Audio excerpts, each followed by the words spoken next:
Qui prend la parole? C'est Monsieur Legrand, allez-y.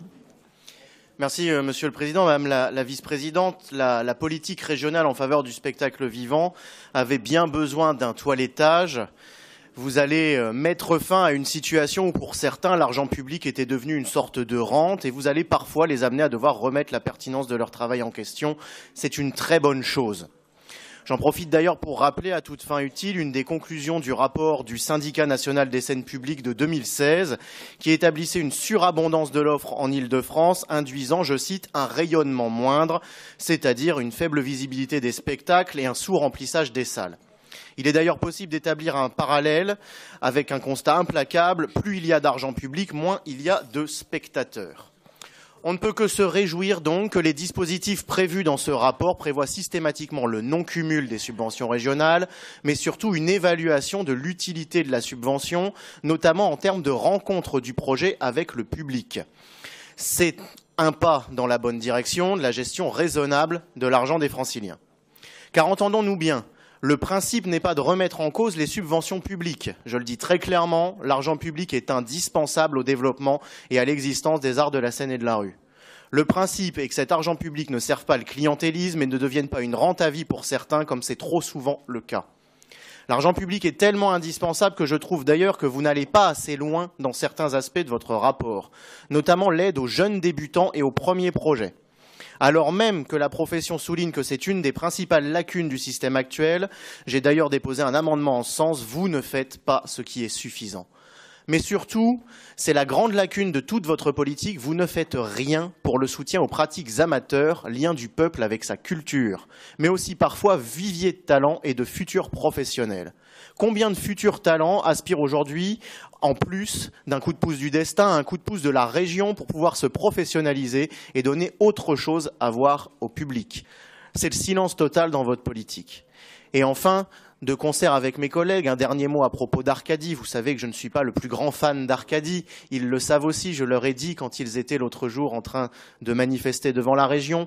Mais je trouve que la stratégie de dissolution par pourrissement que vous appliquez à Arcadie, qui est la même que vous avez d'ailleurs déjà appliquée à la commission du film d'Île-de-France, avec la même méthode, ne pas faire d'appel d'offres pour le renouvellement de la direction, laisser les salariés et l'ensemble de la structure dans le flou, cette méthode n'est pas digne du respect que l'on doit à tout salarié et à tout agent de la fonction publique. Je vous remercie.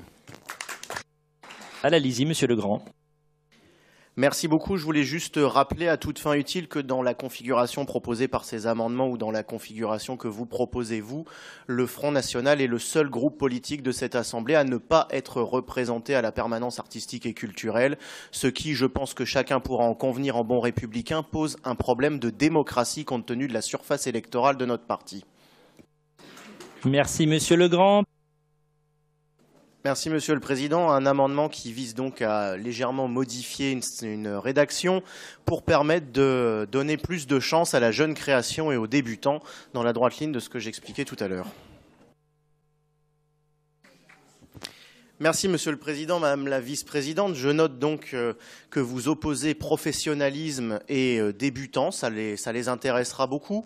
Je maintiens effectivement, puisque mon disque est rayé, que beaucoup trop d'argent public va à des gens qui mériteraient d'essayer de trouver d'autres modèles économiques que la rente d'argent public. Je l'ai dit, je le répète, je l'assume, il n'y a pas de problème.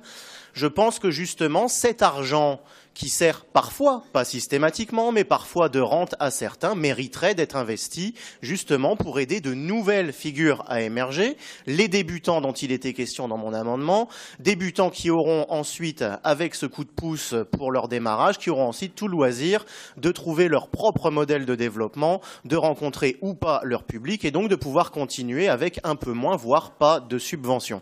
Ça, c'est un peu simple à comprendre, je pense. Vous pouvez faire cet effort. Et puis, comme vous vous plaignez que mon disque est rayé, ça s'appelle avoir des convictions et une vision politique. Alors, je sais que quand on appartient à des partis où on change de ligne ou de candidat au fur et à mesure du vent ou des sondages, c'est un peu compliqué.